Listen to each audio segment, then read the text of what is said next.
सबसे पहले हम एक बेसिक बात समझाएंगे, उसके बाद प्रॉब्लम को सोल्व करेंगे। यदि वेक्टर पी क्यू लिखा रहे तो बाद में आने वाला पॉइंट क्यू जो है उसके तरफ हम तीर का निशान लगाते हैं। यहाँ लिखा हुआ है वेक्टर बी सी, तो बाद में आने वाला पॉइंट सी के तरफ हम तीर का निशान लगा देंगे। सी ए बाद में आ रहा है, इस तरफ तीर का निशान लगा देंगे। ए बी बाद में बी आ रहा है, बी के तरफ तीर का निशान लगा देंगे। वेक्टर पी क्यू में P कहलाता है इनिशियल पॉइंट, Q कहलाता है टर्मिनल पॉइंट। इस इनिशियल पॉइंट को टेल भी कहते हैं और इस टर्मिनल पॉइंट को हेड भी कहा जाता है। हेड को हिंदी में ट्रांसलेट करे तो सिर होता है और टेल को हिंदी में ट्रांसलेट करे तो पूंछ होता है। तो इस इनिशियल पॉइंट को हम पूंछ बोलेंगे अभी समझाने के दौरान, और इस टर्मिनल पॉइंट को सिर बोलेंगे। स्टूडेंट को प्रायः यह कंफ्यूजन होता है कि ABC अगर ट्रायंगल का 3 साइड है तो ट्रायंगल के 3 साइड को वेक्टर के तौर पर यूज करने पर कभी सम 0 हो जाता है, कभी सम 0 नहीं होता है। तो कैसे हम समझेंगे कि कब सम 0 होगा, कब सम 0 नहीं होगा? तो देखो, इसको यहां पर दिखाई पड़ रहा है, इस कॉर्नर पर यह सिर इस पूंछ से टकरा रहा है। इस वेक्टर का सिर इस वेक्टर के पूंछ से टकरा रहा है। यहां पर सिर पूंछ से टकरा रहा है, सिर पूंछ से। यदि ट्रायंगल में हर कॉर्नर पर सिर पूंछ से, एक वेक्टर का सिर दूसरे वेक्टर के पूंछ से टकरा रहा हो, एक जगह नहीं, हर कॉर्नर पर, हर कोने पर, तो 3 वेक्टर का सम 0 होगा। ट्रायंगल में 3 वेक्टर का सम 0 हो जाएगा। अगर एक कॉर्नर पर भी ऐसा दिखाई पड़े कि 2 हेड टकरा रहा है, या किसी कॉर्नर पर, एक कॉर्नर या अधिक कॉर्नर पर ऐसा दिखाई पड़े कि 2 ठो पूंछ टकरा रहा है, या तो 2 ठो पूंछ टकराए, 2 वेक्टर का पूंछ, या 2 वेक्टर का सिर टकराए एक भी कोने पर, तो सम 0 हम नहीं लिखेंगे। तब हमको कैलकुलेट करके देखना पड़ेगा कि सम क्या आ रहा है। इस बात को समझने में कोई दिक्कत नहीं होना चाहिए। इस वीडियो में हम इस प्रॉब्लम को सोल्व करेंगे। सोल्व करने के दौरान इन फार्मूलों का यूज करेंगे। हम जानते हैं कि ट्रायंगल ABC में vector BC plus vector CA plus vector AB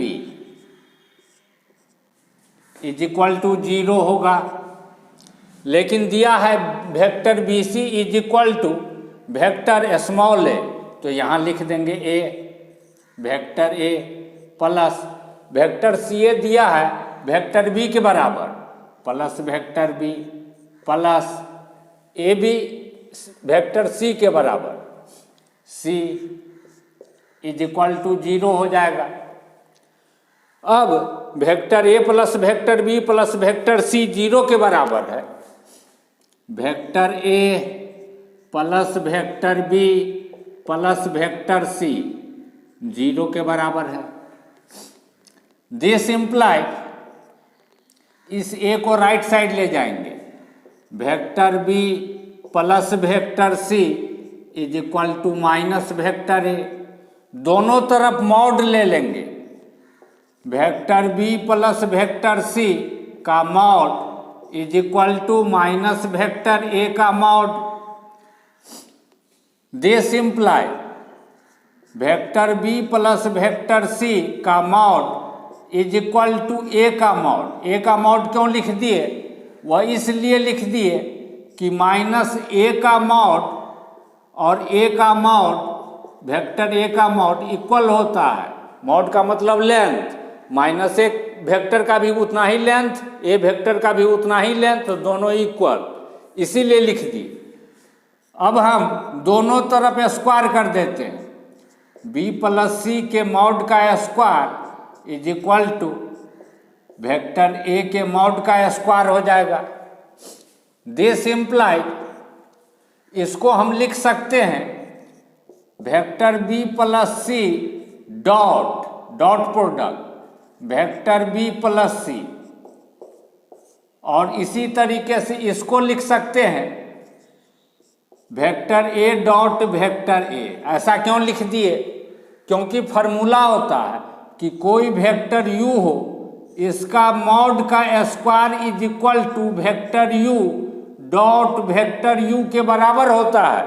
इस फॉर्मूले का यूज करते हुए बी प्लस सी जो वेक्टर है, इसके मॉड का स्क्वायर को वेक्टर बी प्लस सी dot vector b plus c लिख दिए, और मॉड ऑफ वेक्टर ए के स्क्वायर को वेक्टर ए डॉट वेक्टर ए लिख दिए इस फॉर्मूले का यूज करके। अब हम इस दोनों को मल्टीप्लाई करेंगे। कैसे मल्टीप्लाई करेंगे? बी को इस बी के साथ dot product B dot B, B dot B plus फिर इस बी को इस सी के साथ बी डॉट सी, बी डॉट सी। अब इस सी को इस बी के साथ प्लस सी डॉट बी, फिर इस सी को इस सी के साथ plus C dot C is equal to A dot ए।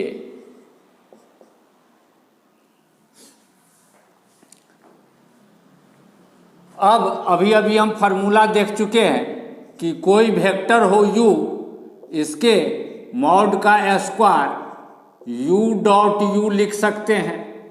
तो जहाँ पर दो वेक्टर का डॉट प्रोडक्ट हो, मतलब उसी वेक्टर का अपने आप से ही डॉट प्रोडक्ट हो, उसको हम उस वेक्टर के मॉड का स्क्वायर लिख सकते हैं। इसके आधार पर यहाँ क्या लिखेंगे?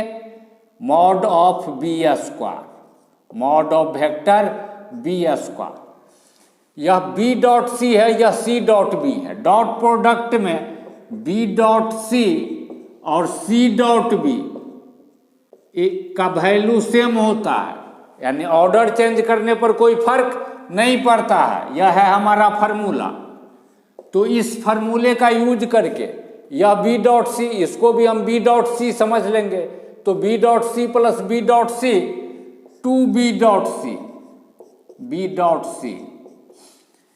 यह formula mod of u square is equal to vector you dot vector u का यूज करते हुए vector c dot vector c को मॉड ऑफ वेक्टर सी का स्क्वायर लिखेंगे, और इसी फार्मूले का यूज करते हुए वेक्टर ए डॉट वेक्टर ए को मॉड ऑफ वेक्टर ए का स्क्वायर लिखेंगे। दिस इम्प्लाई वेक्टर बी के मॉड का वैल्यू क्वेश्चन में दे रहा है 2√3, तो 2√3 का स्क्वायर यानी 12 plus 2 times vector B dot C का वैल्यू क्वेश्चन में दे रहा है 12, तो यहाँ हो जाएगा 12 प्लस मॉड ऑफ वेक्टर सी का वैल्यू नहीं दिया है, तो इसको इतना ही लिखते हैं। वेक्टर सी के मॉड का square is equal to vector A के मॉड का वैल्यू दे रहा है 6√2, इसका जब स्क्वायर करेंगे 72। This implies 12 plus 24 plus mod of vector सी का square is equal to 72। This implies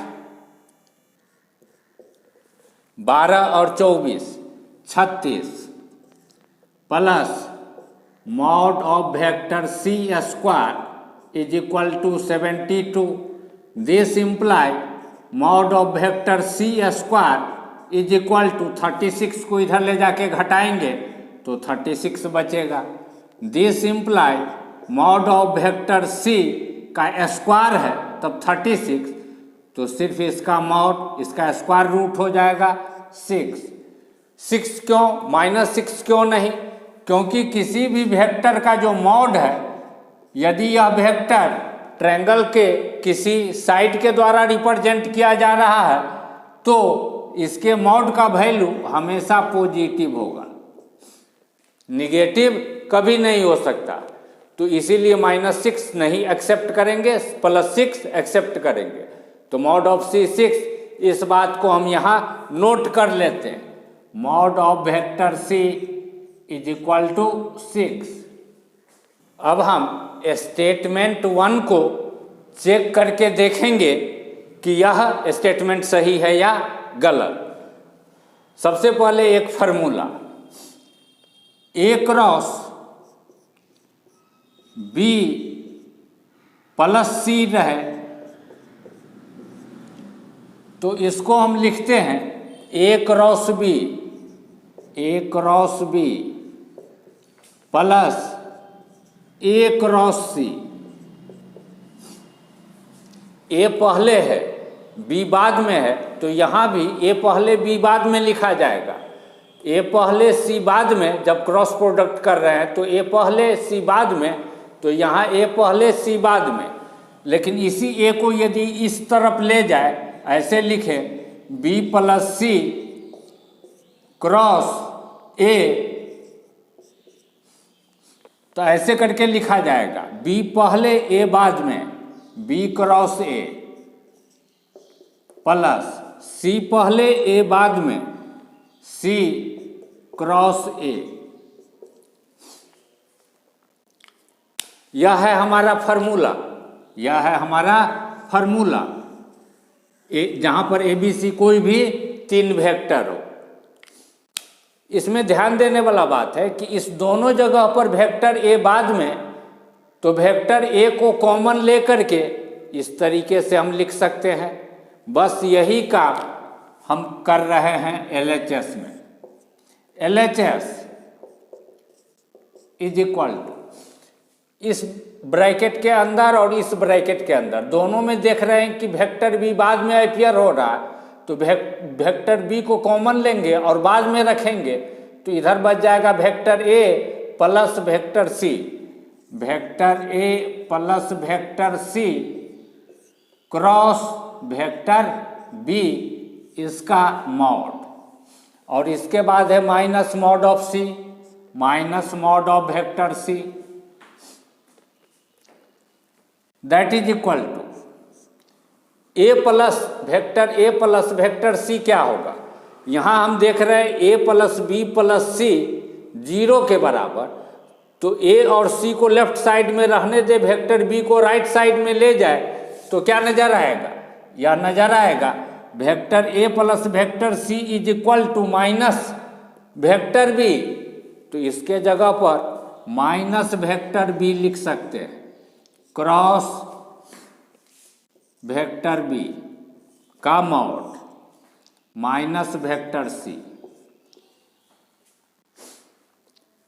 अब B क्रॉस B कोई भी वेक्टर हो, ठीक है।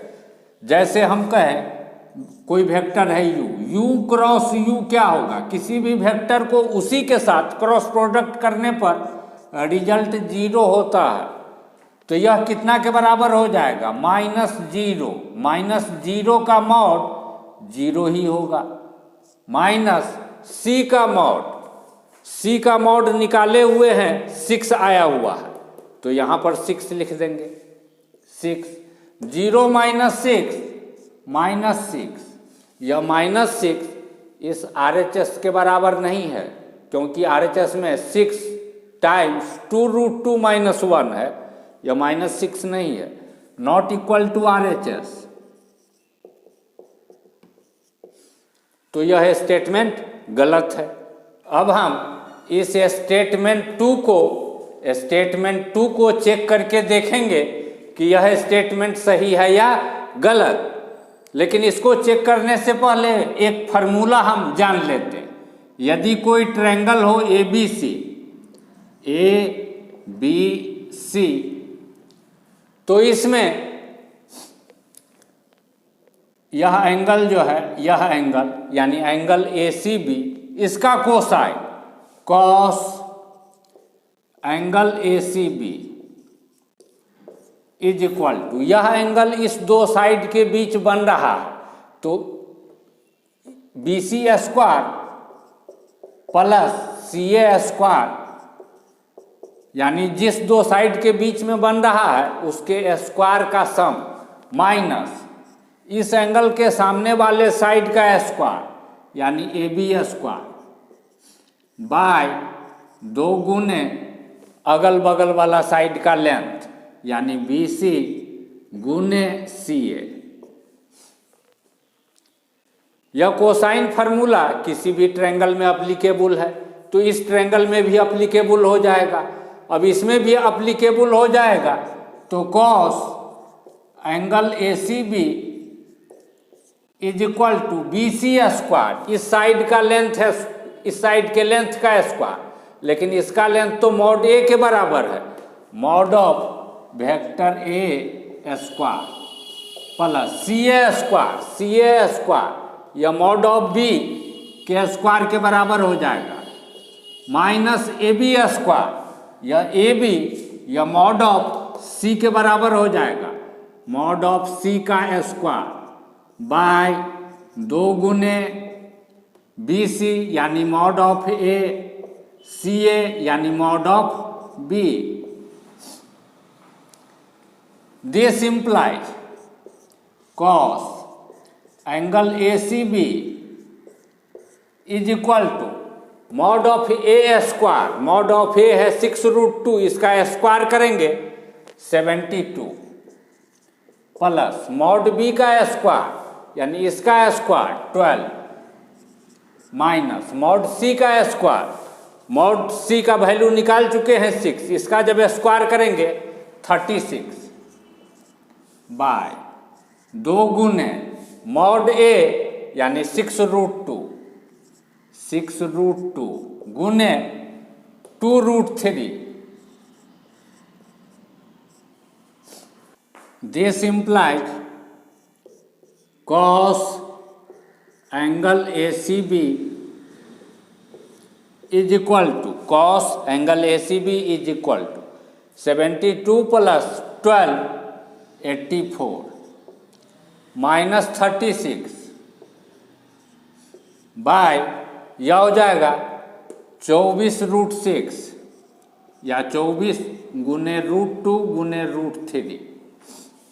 This imply cos angle A C B is equal to 36 को जब इसमें से घटाएंगे तो 8 4 बाय 24 गुने √2 गुने √3, √2 गुने √3, 24 से यह 48 2 बार में कटेगा, यह 2 इस √2 से √2 बार में कटेगा, तो फाइनली कॉस एंगल ए सी बी कितना मिल रहा है, √2 बटे √3, इसको 2/3 का रूट लिख सकते हैं। अब फार्मूला होता है कि cos theta is equal to कोई नंबर हो x, और यहाँ पर जो एंगल है यह थीटा 0 से लेकर के, ठीक है, पाई के बीच का एंगल हो, तो हम लिख सकते हैं theta is equal to cos inverse x। यदि एंगल ए सी बी इस ट्रायंगल का यह वाला एंगल है, तो किसी भी ट्रायंगल का यह एंगल जब भी होगा तो 0 से बड़ा और 180 से छोटा होगा, ठीक है, 180 से बड़ा कभी हो ही नहीं सकता है। तो यह एंगल वाला कंडीशन यह एंगल फुलफिल कर रहा है, तो इस फार्मूले के आधार पर हम क्या लिखेंगे, हम लिखेंगे this implies angle A C B is equal to cos inverse √2/3 यानी यह स्टेटमेंट हमारा सही है। हो गया।